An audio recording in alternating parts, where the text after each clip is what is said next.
झंडे लौड़े हो ये कहाँ जा रहा है जा पाएगा क्या यो यसमा स्लिप भयो भने त फ्लिट पल्टिन्छ त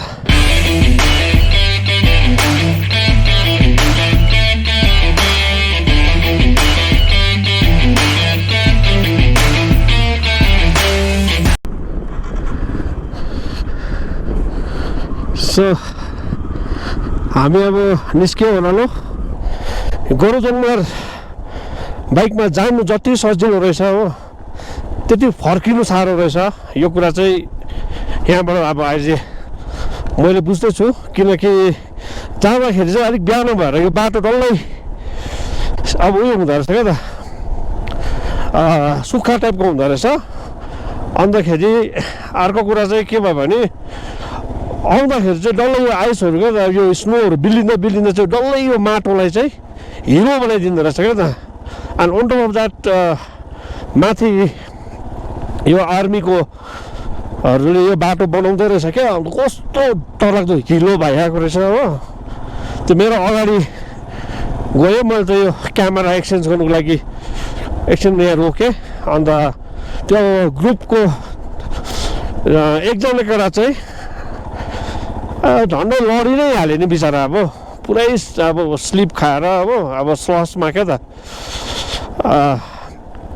झन्डै लड्यो हो अन्त अब डरलाग्दो हुँदो रहेछ बाटो ओह्रालो आउँदा चाहिँ देयरफोर द इन कन्क्लुजन चाहिँ के रहेछ for a biker going up is not an issue coming down चाहिँ अब अलिकति रिस्की हुँदो रहेछ किनकि द एन्टायर रोड गेट्स अब मडी ससी है अब इट्स अब not an easy task to come down हो अब यिनीहरूले यो काला पत्थर हो कि कहाँ जानु भन्दैछ हो अब लेट्स गो अब काला पत्थर चाहिँ यताबाट जाँदो रहेछ हो राइट ह्यान्ड साइडबाट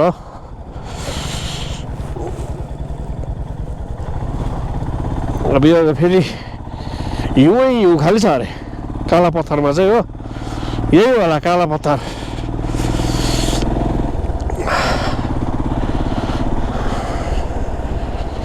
खोइ तर पनि खोइ एकजनाले भनेको अनुसारमा त 5 किलोमिटर छ भन्दै थियो काला पत्थर त अब लेस चाहिँ यति नै हो क्या काला पत्थर चाहिँ बाटो त अन्त खराब छ त अन्त आइरो नि कुन चाहिँ बाटो जानु आँटेको ए कहाँ जा रहा है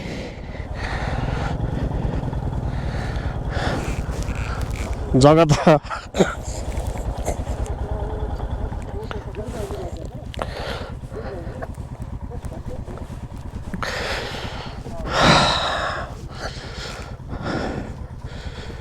क्या जा पाएगा क्या त्यो चिप्लो बाटोमा चाहिँ कहाँ चाहिँ जानु डोन्ट नो क्या त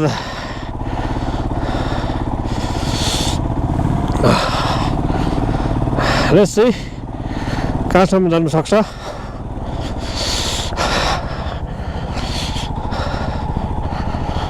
आमामामा यो त चिप्लो छ त अन्त बाटो त अन्त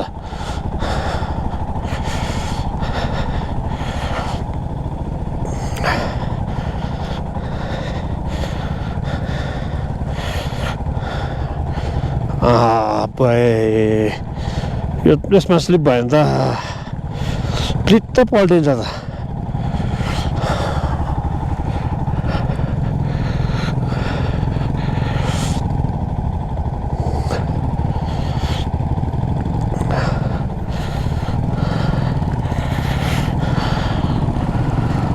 फेरि यहाँ पनि रहेछ सानो सानो त फेरि टार्माक रोड त आइसला वन्डरफुल हो यहाँ त तल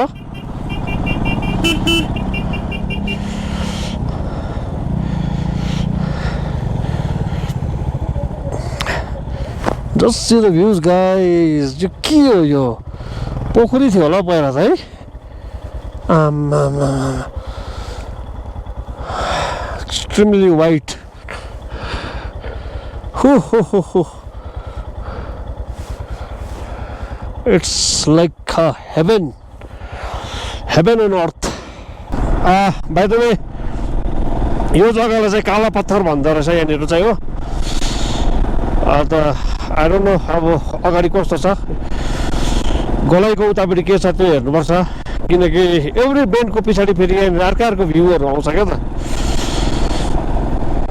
so anyways guys I must thank to those rider because मलाई यसको नलेज पनि थिएन so all of a sudden तिनीहरूले भन्यो कि काला पत्थर भन्ने जग्गा जानुपर्छ भनेर भन्दाखेरि चाहिँ मैले जाउँ त अन्त 5 किलोमिटर जस्तो छ भन्यो सो यहाँ म आएको चाहिँ अब के भन्नु अब it's not a waste of time I don't know यहाँनिर चाहिँ यस्तो यस्तो खालको बाटो पनि बनाएको रहेछ क्या अन्त उतापट्टि चाहिँ के चाहिँ छ let's go and figure it out होइन यो बाटो बनाएको हिसाबमा त केही न केही पर्पज त छ नि त्यसै त बनाउँदैन त्यही पनि यस्तो जग्गामा होइन अब हुनसक्छ कि अब आर्मीको बेसहरू छ कि यता पनि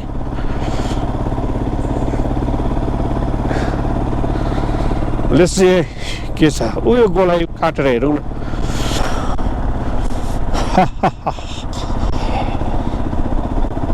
काला पत्थर चाहिँ यसलाई नै भनेको होला भाइ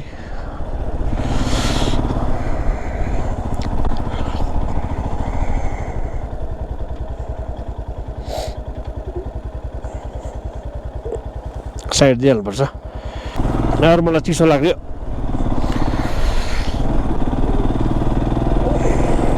अब चिसो लाग्नुसँग केही मतलब छैन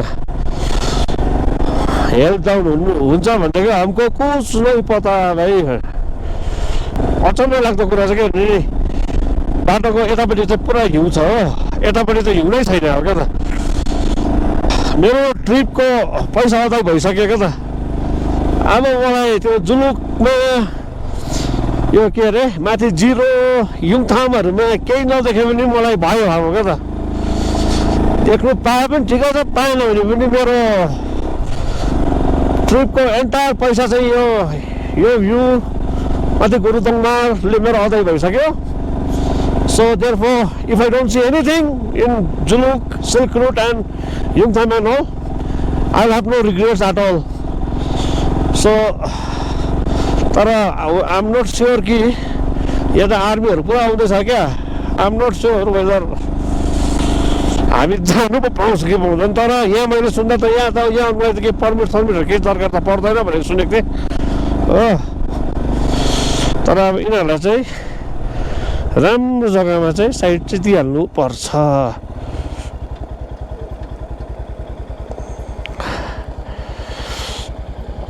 किनकि ठुलो गाडीहरू हो कि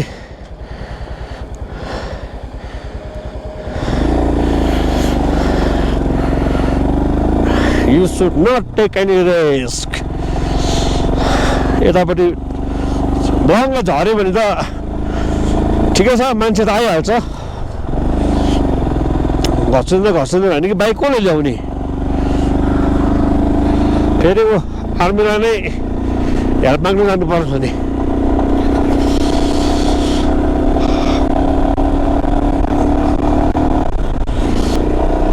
अभी कहाँ जाना है भाइ उयो माथि ब्रिजमा गएर केटाहरूलाई पर्ख्यौँ त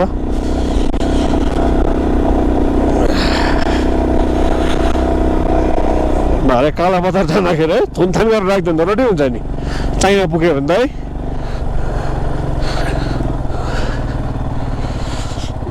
योहरूलाई पर्ख्यौँ सो नियर भाइ घाम पर्दा हेरेर चाँदी जस्तो टल्किन्छ हो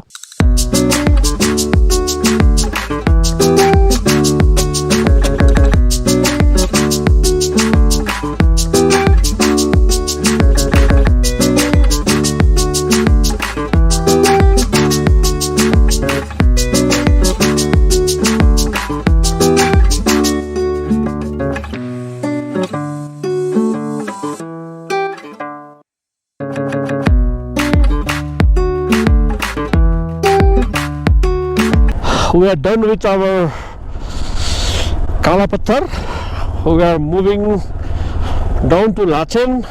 Lachen पुग्दाखेरि अलिक टाइम बेसी भयो भने चाहिँ लाचनमै बस्छु भोलि बिहान यिनीहरूसँग युङथाम एन्ड उयो के पो जिरो गर्ने हो त्यसको बादमा बेलुका गान्तोक फर्किने हो so for now enjoy the scenic beauty of the remaining portion of Kala Pathar. मेरो तेल पनि डाउन भयो. इट्स अलमोस्ट अब रिजर्भमा पस्नु आँटेको छ. सो कुनै जग्गामा गएर रोकेर I have to fill my tank from the jerrycan. मेरोमा 10 लिटर रिजर्भ छ. No issues. भोलि 10 लिटरले आरामसँग Yumthang, zero and any other places गर्नु सकिन्छ. यो तलको चाहिँ ओभरै मन पऱ्यो मलाई क्या त. यो तलको यो sort of a glacier sort of a thing. यो त अब एक टाइममा लेकहरू नै थियो होला क्या त. What is happening is that माथि एउटा आइस पिघलिँदैछ, मुनि क्या त खोला जस्तो हुँदैछ. खोला मस्ट अहिले यो पनि बारिएको रहेछ क्या त, बाँध जस्तो रहेछ कि. मस्ट अहिले इन द नियर फ्युचर क्या त यो पनि एउटा लेकै हुन्छ होला क्या त. मान्छेहरू अब आउँछ होला यहाँ पनि काला पत्थर लेक हेर्नु हो. त्यो बाँध छ नि ऊपर बाँध क्या त. त्यसले गर्दा चाहिँ likely to be in the near future it may turn into a lake. यहाँ सानो एउटा भिलेज छ. आई डोन्ट नो के भन्छ यो गाउँलाई. यहाँ चाहिँ अलिकति प्रब्लम छ क्या त. यहाँ चाहिँ यो स्थिति चाहिँ किन भएको भने नि, यहाँ चाहिँ क्या त घाम लाग्दैन क्या. घाम लागेन भने चाहिँ बाटोको हालत यस्तै भएर बस्छ. चक्का फिनिक्कै चाहिँ नघुम्नु हो. तर यो bike it's Himalayan is very reliable रहेछ क्या त. यस्तो आइसी बाटोतिर पनि क्या त. मैले त एउटा पनि एक्सपिरियन्स गरेन मेरो बाइक स्लिप भएको कुनै के भएको है. माथि स्लसतिर पनि बरु त्यो डोमिनर बरु स्लिप भयो है. झन्डै लडे पनि त्यो उयो त एउटा एकजना त हो. तर I did not experience anything. So guys म एकछिनमा क्यामेरा अन गर्ने हो यहाँबाट, किनकि हामी this was the bifurcation from where to we took the road to Kala Patthar and we are done and we have come and we will wait for those guys. त्यो यो तलको गाउँ जुन चाहिँ छ मोस्टली यसलाई कलेब हो कि के भन्दो रहेछ. यो कलेब भन्ने गाउँ सकेपछि चाहिँ यो स्नोजहरू अब त्यति साह्रो हामीले देख्नु पाउँदैन. ओभरअल यही जग्गा नै हो लास्ट अब स्नो हुने चाहिँ अब. तर यो पर्टिकुलर भ्याली पनि इट्स मेस्मराइजिङ क्या त. अब मेजेस्टिक छ क्या त अब यो यहाँको भ्यू पनि. जस्तै अब परतिर अब उताबाट उयो छ लाइट छ, देख्छ कि देख्दैन तर पनि इट्स मलाई त क्या त यस्तो जग्गाहरू क्या त यो स्नो चिसो स्पेसली कोल्ड डेजर्टहरूसम्म त अब्सेसन छ क्या त. मलाई I always like to stay in this kind of a place है. अब तर के गर्नु, अब आफ्नो आफ्नो भाग्य हो है, आफ्नो आफ्नो प्रोफेसन हो, गर्नैपर्छ काम बाँचिन्जेलसम्म. त्यही कारण अब गरम मधेसमै बस्नैपर्छ अब हामी त हो. तर यस्तो जग्गाहरू चाहिँ मलाई क्या त अब I like this kind of a places very much. अब यहाँनिर फेरि अघि बिहान हामीलाई त्यो ब्रिज बनाउँदै थियो भनेर एउटा अर्कै जग्गाबाट जानु भनेको थियो. अप्ठ्यारो न अप्ठ्यारो बाटो हो. अब पनि त्यही होला सिन कि अब बनिसक्यो त्यो ब्रिज. अहिले ब्रिज बनिसक्यो होइन, कुनै के स्टिल ब्रिज रहेछ हो. त्यसलाई वेल्डिङहरू गर्दै थियो क्या त.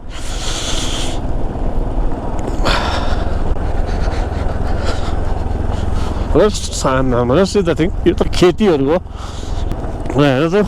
छानातिर स्नोमा अब मजाले बसेको. बिहान त यस्तो साह्रो थिएन त, तर दिउँसोहरू पनि पऱ्यो क्या यहाँ त हामी माथि हुँदाखेरि है.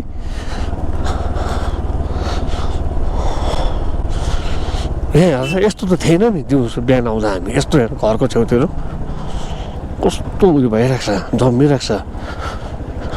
दिउँसोमा पऱ्यो के हो यहाँ त. तर दिउँसो परेन होला हौ, तर दिउँसो परेको भए त यो भइहाल्छ नि. के अरे बाटोहरू पनि देखिहाल्छ नि.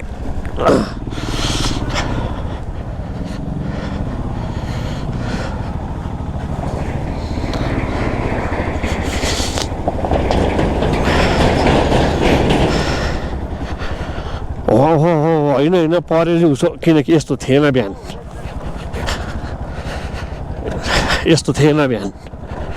केही त भयो बिहानिर त यस्तो थिँदै थिएन नि त एटलिस्ट यति साह्रो स्नो थिएन दिउँसो क्या त बिहान हामी जाँदा लाचेन पुग्नुमा अहिले 5:30 6 बज्छ होला सो लाचेनमै बस्नुपर्छ होला I cannot afford to ride my bike during the night time after in the dark because केही पनि तलमाथि भयो भने चाहिँ अब बाइक ब्रेकडाउनहरू भयो भने पङ्चरहरू भयो भने चाहिँ कस्तो हुन्छ भने नि I'll be in a great trouble क्या त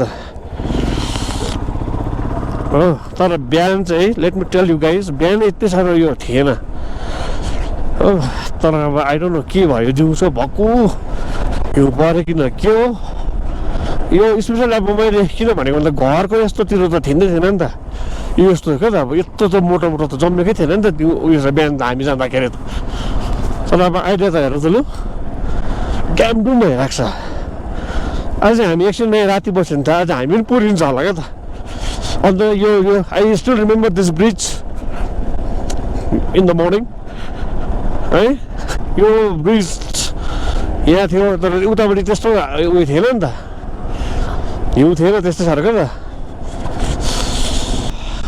बाइकर्सहरूलाई चाहिँ I just give one tip if you are going upward है to Gurudongmar you will not get to see the perfect view of those of mountains snow cover ल्यान्डहरूको तर while coming you will be getting the absolute view of the snow covered mountain and of course the scenic beauty. So therefore I recommend everyone to those biker or any tourist who is focusing on filming the roadway, they should always film while coming down from Gurudongmar, because the scenic beauty will always lie in front of you. I mean, whenever we travel up, the beauty is always at the back of us. Therefore, we cannot make out the real beauty, but while coming, it's always in front of you. Therefore, those who are watching this video can take this recommendation and implement if you are coming over here. For example, just see this portion, it's always in front of me.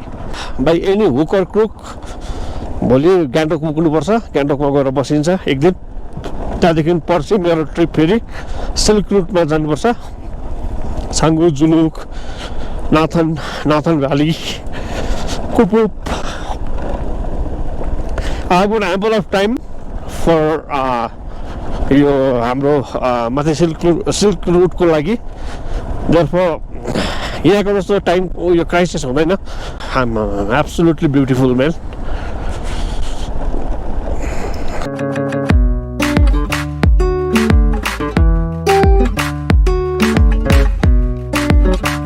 I should switch off my camera किनकि army area आउँदैछ क्या त. यो जग्गाहरुमा चाहिँ खिचेर पनि फाइदा छैन, अपलोड गर्न पनि पाउँदिन मैले हो. That's why I think I'll be switching off my camera over here. Anything interesting ahead, I'll be showing you. I'll be switching on the camera.